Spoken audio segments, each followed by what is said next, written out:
옛날 옛적에 요셉이라는 소년이 있었습니다. 요셉은 부모님께 사랑받고 특별히 하나님께 아주 특별한 사랑과 관심을 받고 자랐습니다. 하지만 형제들은 요셉을 미워했죠. 하나님께서 자신들에게 주지는 않으셨지만 요셉에게 베풀어 주신 특별한 재능을 그들이 알았기 때문에 그랬습니다. 자신들의 동생인데 아버지에게 특별히 더 편애를 받고 심지어는 아주 귀한 채색옷까지 입었기 때문에 그를 미워했습니다. 자신들은 그냥 그렇게 화려한 옷을 한 번도 입어보지 못했는데 요셉은 화려한 옷도 입고 아버지에게 특별한 편애를 받는 것이 너무나 부러웠던 것이죠. 요셉은 하나님의 특별한 사랑을 받고 자랐습니다. 하지만 그의 삶은 쉽지는 않았습니다. 요셉은 동생이 태어나던 중에 자기의 친어머니가 돌아가시는 것을 경험하게 되었습니다. 하나님께서는 요셉에게 특별한 꿈을 꾸게 하시고 그것을 해석할 수 있는 능력 또한 주셨습니다. 하지만 그가 꿈을 꿀 때마다 그리고 그 꿈을 해석하는 이야기를 할 때마다 형제들로부터 따돌림을 받게 되는 그런 일들이 벌어지게 되었습니다. 마침내 요셉을 향한 형제들의 분노가 끌어 넘쳤습니다. 그들은 요셉을 죽이기로 작정을 했죠.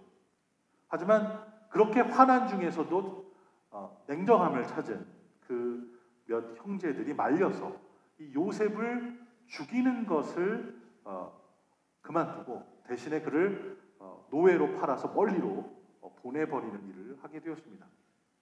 하늘 아버지로부터 그리고 이 땅의 아버지로부터 아주 특별한 사랑을 받고 자랐던 요셉은 이제 노예로 팔려서 낯선 땅으로 가게 되었습니다. 하지만 하나님께서는 그 상황 속에서도 그를 지켜주시고 함께 하셨습니다. 하나님께서는 요셉이 하는 모든 일에 복을 주셨습니다. 요셉이 하기만 하면 그 하는 모든 것들이 성공을 했습니다. 그리고 좋은 결과를 낳게 되었습니다. 아주 작은 일을 할 때부터 점점 큰 일을 할 때까지 요셉이 하기만 하면 하나님께서는 요셉의 손을 통하여 요셉의 삶을 통하여 복을 주셨습니다. 그래서 노예로 시작된 그 집에서 그는 주인의 집 모든 것들을 관리하는 자리까지 올라가게 되었습니다. 그런 과정 중에서도 요셉은 교만하지 않고 하나님 앞에 신실했습니다. 어느 날 그 집의 안주인이 유혹을 해오죠. 하지만 요셉은 하나님 앞에 신실한 사람이기 때문에 그것을 거부했습니다. 이 안주인은 자존심이 상했습니다. 그래서 그 벌어진 상황을 말을 바꿉니다. 마치 요셉이 자신을 유혹하고 자신을 추행하려 했던 것처럼 꾸며서 이야기합니다. 그러자 화가 난 주인은 요셉을 감옥에 가두게 되었습니다. 노예로 시작해서 그 집의 모든 것을 관리하는 자리에 올랐지만 이제 다시 감옥에 갇히는 그런 신세가 되었죠. 하지만 하나님께서는 그 감옥에서도 요셉과 함께 하셨습니다. 감옥에서도 요셉은 간수들의 신뢰를 얻었죠.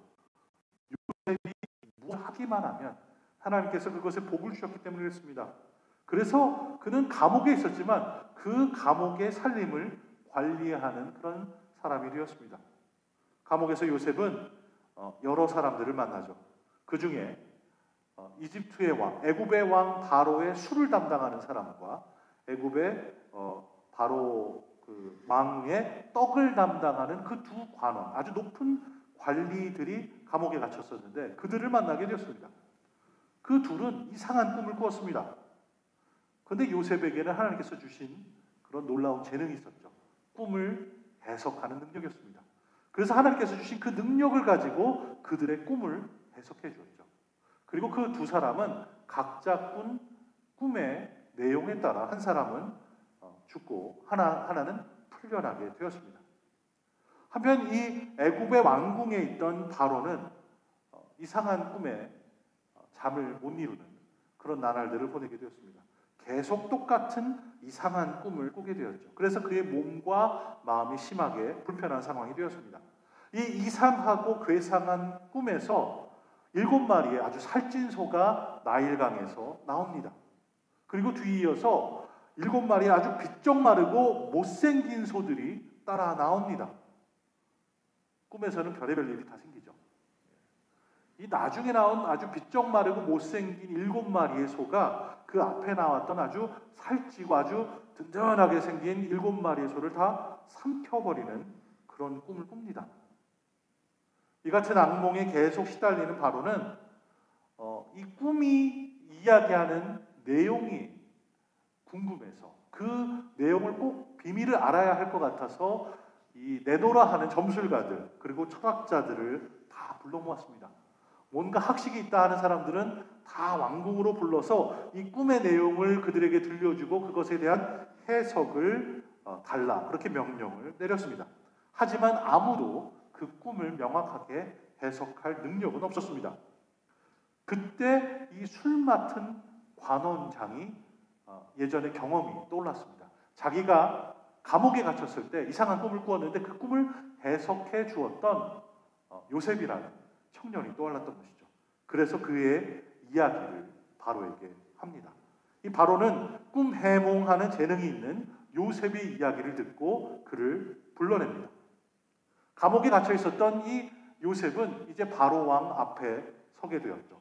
바로 왕 앞에 불려나갔을 때 요셉은 그 괴이한 꿈을 듣고 바로 해석할 수가 있었습니다. 하나님께서는 이 바로 왕에게 경고하시는 꿈을 주셨던 것이죠. 살찐 소는 풍년을 의미하는 것이고 그것이 7마리라 하는 것은 7년 동안 계속된다는 것이었습니다. 그것이 먼저 나왔으니 7년의 풍년이 계속되는 것이죠. 비쩍 마르고 못생긴 소는 흉년을 말하는 것인데 그것도 7마리가 나옵니다. 그러니 7년 풍년이 있은 후에 7년 흉년이 계속된다는 것을 의미합니다. 그런데 이 나중에 나온 소들이 앞에 있는 살찐 소들을 다 잡아먹었다는 것은 이 흉년이 되는 동안에 그렇게 풍년으로 풍성했던 것들이 모두 다 사라지게 될 것이다 하는 것입니다. 하나님께서는 이 14년간 벌어질 일을 이 바로 왕에게 미리 알려주신 거죠. 이제 7년 동안 계속될 풍년 속에서 왕은 그 풍년을 잘 저장해 두어야 앞으로 7년 동안 계속될 흉년을 이겨나갈 수 있다 하는 것을 알려준 거죠. 그 7년 동안의 곡식을 잘 모아들이면 흉년 동안에 그것을 잘 팔아서 나라가 더욱더 강성해질 것이다 하는 내용을 요셉이 해몽해 주었습니다. 이 바로 왕은 요셉의 이런 명확한 해몽에 너무 기뻐합니다.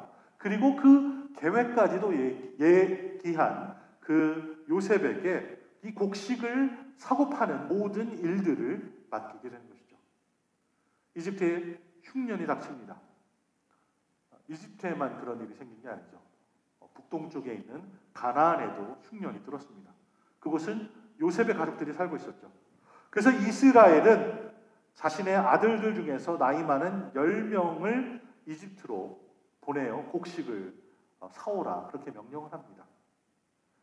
이 이스라엘, 즉 야곱이었던 이 사람은 자신의 아들들을 이제 내보내죠. 맨 마지막 아들 하나는 내버려 둡니다. 베냐민이죠. 이 10명은 이 요셉을 이집트의 노예로 팔았던 그런 형제들이었습니다. 하지만 그들은 요셉이 이 곡식 파는 일을 다 관리하고 있었다 하는 것을 전혀 모르고 있었습니다. 꿈에도 생각 못하고 있었죠. 그리고 너무나도 오래된 일이라 자신들의 아우인 요셉을 보고서도 그가 요셉인지 바로 알아보지 못했습니다. 하지만 요셉은 형들을 보고서는 바로 알아차렸죠. 그래서 그들을 공경에 빠뜨리는 여러 가지 일들을 벌입니다. 그리고 오늘 본문이 나옵니다. 마침내 요셉은 그 형제들을 보는 것을 더 이상 참지 못하고 자신이 누구인지 형들에게 드러내게 됩니다. 음식을 구하러 다시 애굽으로 내려온 그의 형제들에게 자기가 요셉임을 밝히고 그들을 안심시킵니다.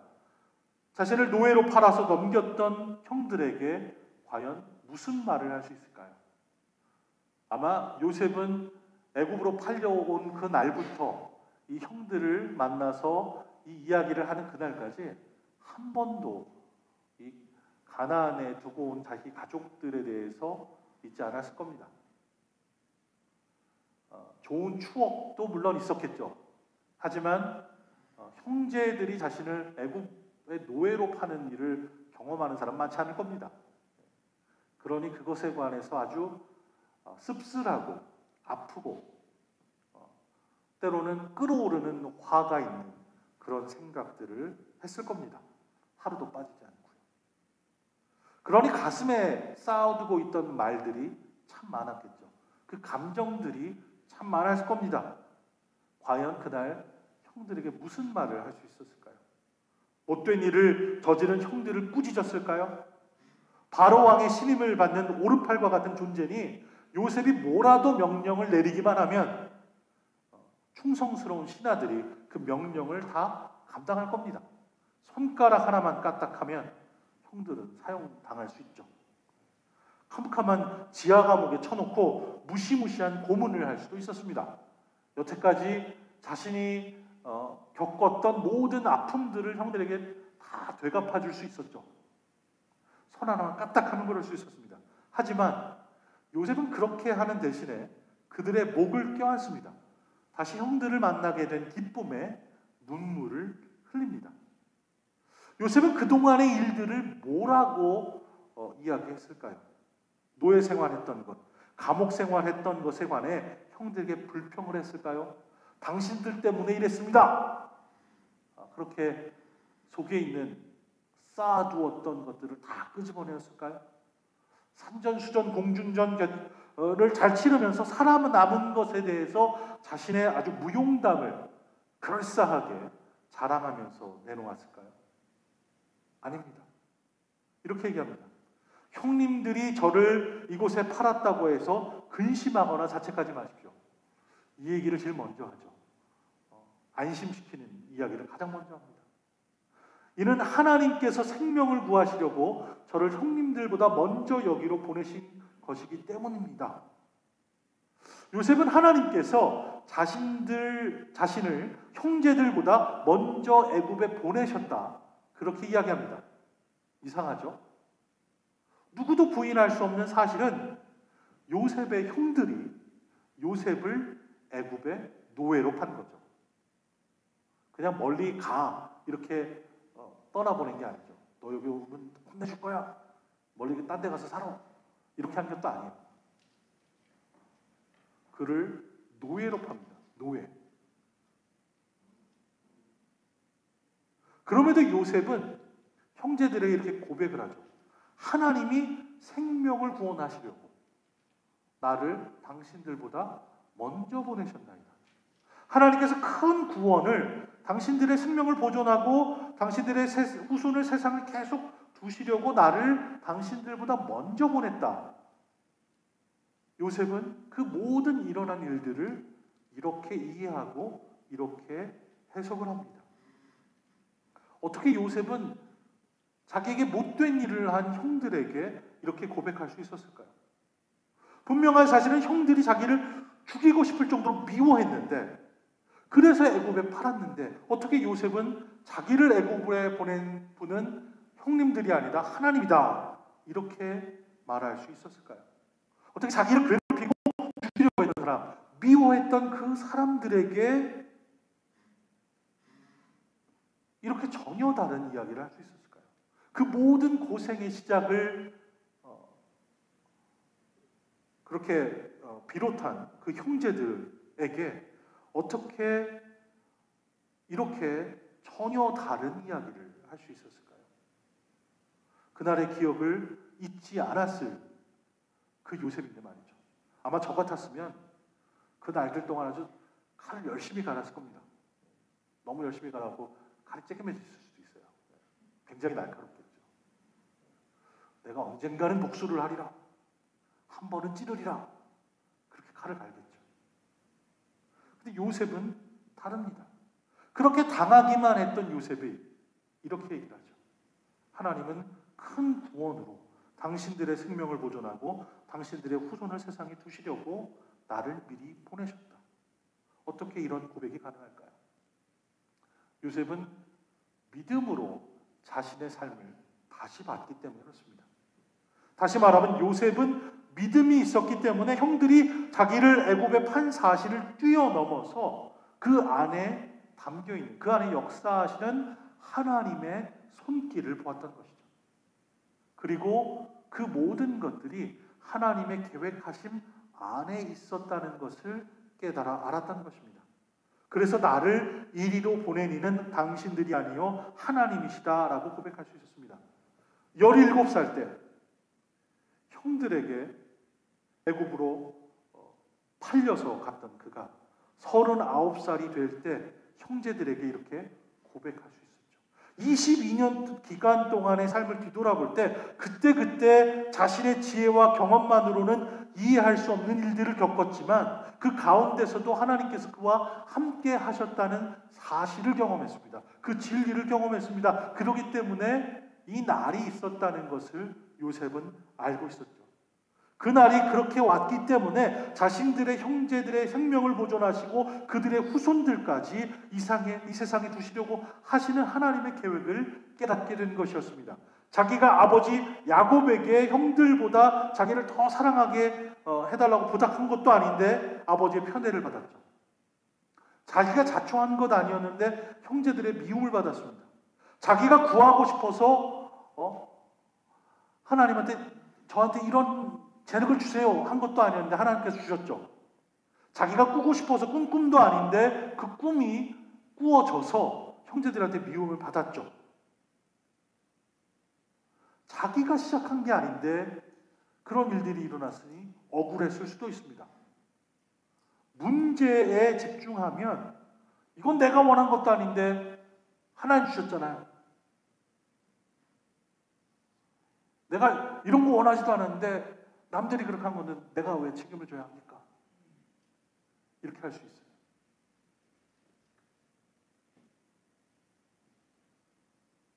형들에 대한 미움과 시기가 그리고 슬픔이 좌절이 더 깊어질 수 있었죠.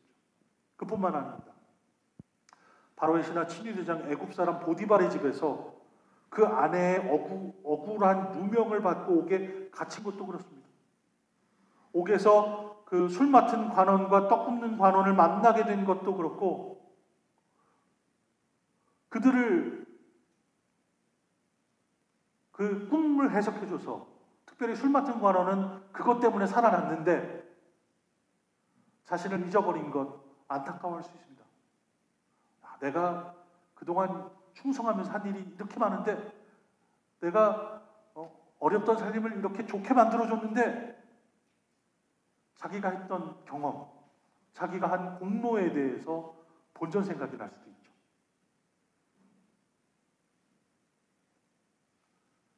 근데 그것을 그렇게 집중하면서 집착하지 않았습니다.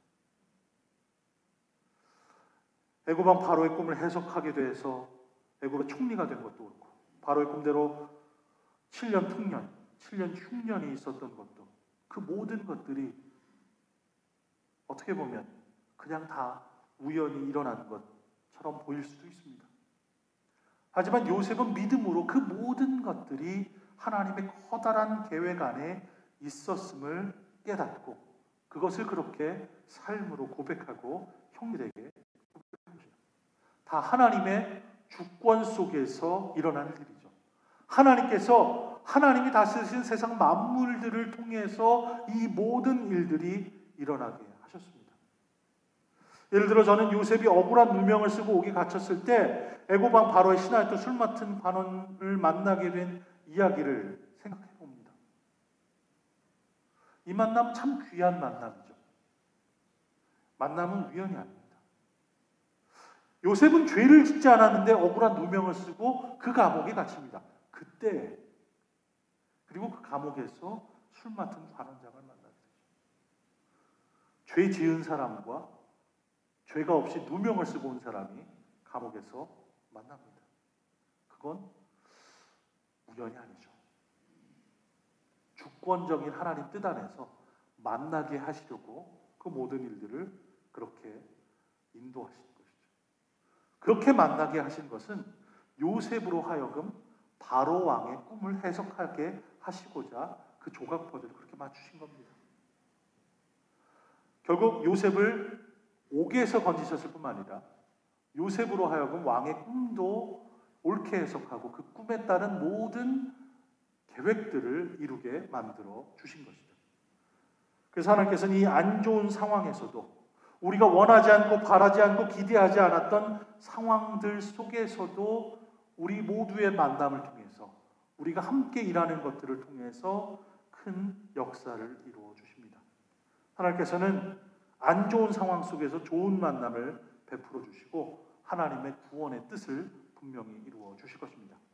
이렇게 하나님께서는 요셉의 삶의 주인이 되셔서 그의 삶에서 일어나는 여러 가지 일들을 통해서 역사하시고 계획하셔서 애굽의 노예를 애굽의 총리 되도록 높여주시고, 결국 요셉을 통해서 야곱과 그의 자녀들, 이스라엘 후손들의 생명을 건져주셨습니다. 그리고 그렇게 하신 목적은 이 이스라엘의 후손인 유다, 즉 야곱의 아들 유다의 후손을 통해서 메시아인 예수 그리스도를 이 땅에 보내주신 것이죠. 그래서 큰 구원의 계획을 이루어 주셨습니다.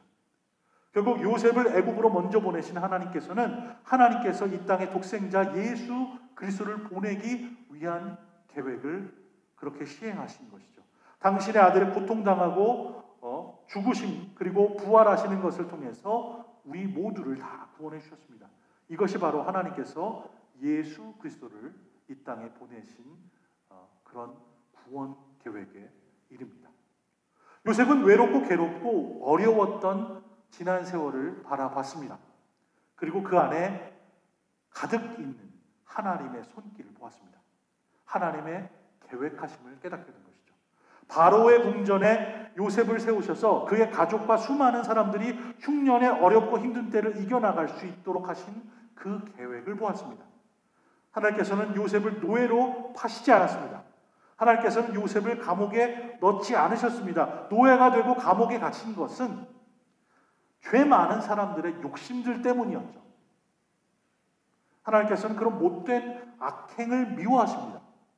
하나님께서는 악을 싫어하십니다. 하지만 요셉이 웅덩이 속에 갇혀 있을 때도, 노예로 팔려 눈물 흘리며 끌려갈 때에도, 그리고 억울하게 감옥에 갇혀서 한숨을 깊게 내쉴 때에도 하나님께서는 그와 함께 하셨습니다. 그리고 하나님께서는 그 주변 상황들을 다 주관하셔서 요셉을 당신 계획 안에 꼭 붙드시고 그를 들어서 그 계획을 이루십니다. 저는 오늘 설교의 가장 첫 문장을 옛날 옛적에 이렇게 시작을 했습니다. 설교 제목도 옛날 옛적에 이렇게 했죠. 옛날 옛적에 하면 우리는 동화가 떠오릅니다. 고랑이 담배 피던 시절, 이런 얘기들 그렇게 우리가 하잖아요. 구수한 옛날 이야기를 들려주시던 옛날 어르신들이 떠오릅니다. 호랑이가 담배 피고 도깨비가 방망이 또 마법을 부리고 산신령이 호령하는 이야기들을 우리는 듣고 살았죠. 그런 이야기에는 교훈을 주기 위해서 만들어진 멋진 성공의 이야기가 담겨 있습니다. 어려움을 겪지만 나중에는 성공하더라 하는 멋진 이야기가 있죠. 그리고 그 안에는 착하게 살아야 된다, 거짓말하지 말아야 된다, 욕심 부리면 안 된다, 여러 가지 좋은 교훈들이 있습니다. 하지만 요셉의 이야기는 그렇게 꾸며진 동화가 아닙니다. 요셉의 이야기는 실제로 살았던 한 인간의 이야기입니다. 그리고 믿음의 선배의 이야기입니다. 우리의 삶의 진리를 가르쳐주는 하나님을 열심히 따르던 신실한 믿음의 본보기가 되는 사람의 이야기입니다. 우리 모두가 잘 알고는 있지만 깜빡깜빡 잊고 살아가는 진리를 우리에게 가르쳐주죠. 하나님을 전적으로 신뢰하는 자를 하나님께서는 꼭 도우십니다. 여러분이 어디서 왔고 얼마만큼 이루었는지 사실 상관없습니다.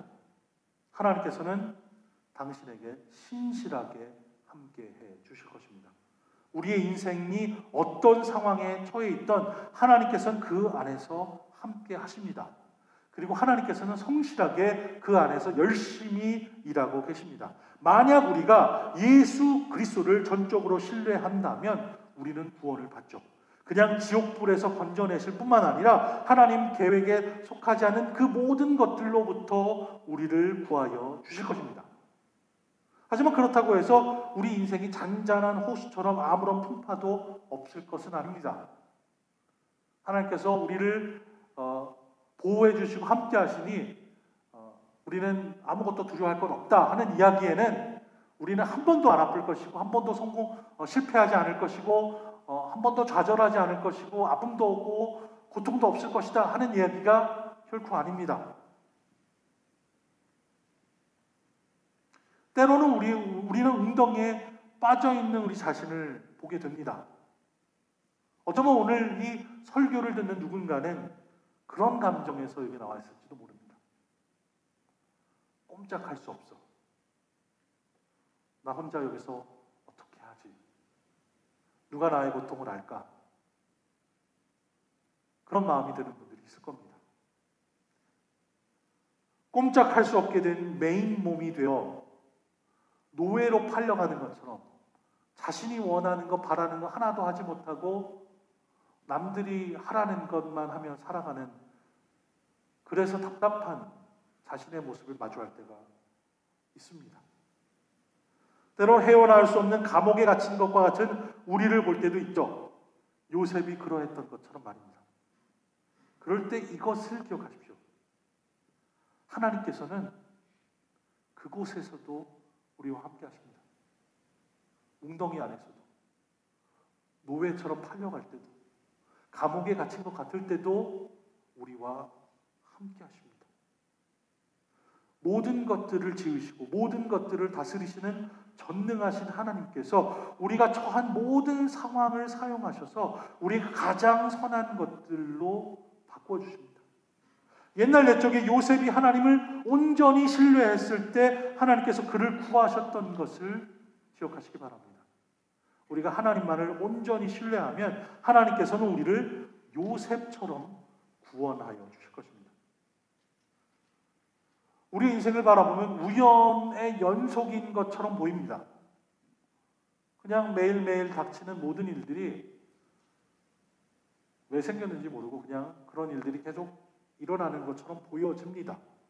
하지만 우리가 완전히 이해할 수는 없는 그 하나님의 크신 계획 안에 맞춰져 가는 퍼즐과 같은 일들입니다. 다른 이방 땅에서 탈려온 노예가 죄인이 되어 감옥의 메인 몸이 되었는데 그를 총리로 들어서 주신 것처럼, 어떻게 보면 왕의 그 꿈을 잘 해석했기 때문에 그런 일이 벌어졌죠. 이방인인데, 노예였었는데, 감옥에 갇힌 죄수였는데 그를 총리로 사용하는 것. 왕이 가진 놀라운 권위 때문에 그렇죠. 왕은 그런 일을 할 수 있습니다. 왕의 주권으로 일어났으니 누가 뭐라 그럴 수 없죠. 왕이 그렇게 했는데 거기에 반기를 들다가 목이 날아갈 수도 있죠. 혹은 감옥에 갇힐 수도 있죠. 마찬가지로 죄와 사망에 매어서 죽어가던 이 땅의 악한 것들의 노예였던 우리를 하나님께서는 당신의 자녀로 삼아주셨습니다. 그것은 만물을 창조하시고 만물을 다스리시는 참된 왕 중의 왕이신 하나님의 주권입니다. 그분께서 우리를 그때그때 위기 가운데서 건져주십니다. 우리의 생명을 지켜줍니다. 그리고 보존해주셔 오늘 우리가 은혜의 자리까지 오게 되었습니다. 하나님은 우리가 예수 그리스도와 복음을 위해서 살기를 원하십니다. 그 이유는 하나님께서 우리를 통하여 예수님을 모르고 믿지 않는 사람들을 구원의 자리로 인도해 나가기를 원하시기 때문에 그렇습니다. 그 구원의 뜻을 이루고자 하셔서 하나님께서는 우리를 먼저 구원의 자리로 불러주신 것이죠. 그리고 우리를 우리의 가정으로 보내주시고 우리의 일터로 먼저 보내셨습니다. 우리 가정뿐만 아니라 우리를 학교로 보내주시고 직장으로 보내주시고 사업하는 곳으로 하나님께서 보내주신 겁니다. 하나님께서 우리를 지금 있는 곳으로 먼저 보내신 이유는 예수 그리스도의 복음을 전하여 세상의 영혼들을 구원하고자 하시기 위함입니다. 이 하나님의 뜻을 깨달아 알면 내가 살아온 지난 모든 날들 그리고 나의 나 된 것을 하나님의 은혜로 고백할 수 있습니다. 때로는 우리는 우리 인생에서 겪은 어려움과 실패를 남의 탓으로 돌릴 때가 있죠. 어떻게 보면 부모님의 탓이야, 잘못 만난 친구들 탓이야. 누구누구 때문에 그래. 그 원수들 때문에 그래. 이런 아픔들이 우리 안에 있습니다. 때로 어떻게 잘된 것들을 보면 우리는 우리 탓으로 돌리죠. 아, 이건 내가 잘나서 그래. 내가 열심히 일해서 그런 거야. 나한테 이런 재능이 있어서 그런 거야. 그렇게 할 때가 있습니다. 하지만 잘못된 것이든 잘된 것이든 그 모든 것들을 다 보면 그것들을 사용하셔서 오늘의 나를 만드신 하나님의 계획 안에 있었습니다. 그리고 그 하나님께서는 우리를 붙드십니다. 그리고 우리의 삶들을 통해서 잃어버린 영혼들을 구원하고자 하십니다. 하나님의 큰 구원 계획 안에 우리가 놓여 있으니 그 일을 위해서 충성 다하기를 간절히 소망합니다. 하나님께서 우리들을 들어 그 계획을 이루실 것입니다. 그 계획 안에 다 주인공들 되시는 저와 여러분 되시기를 주님의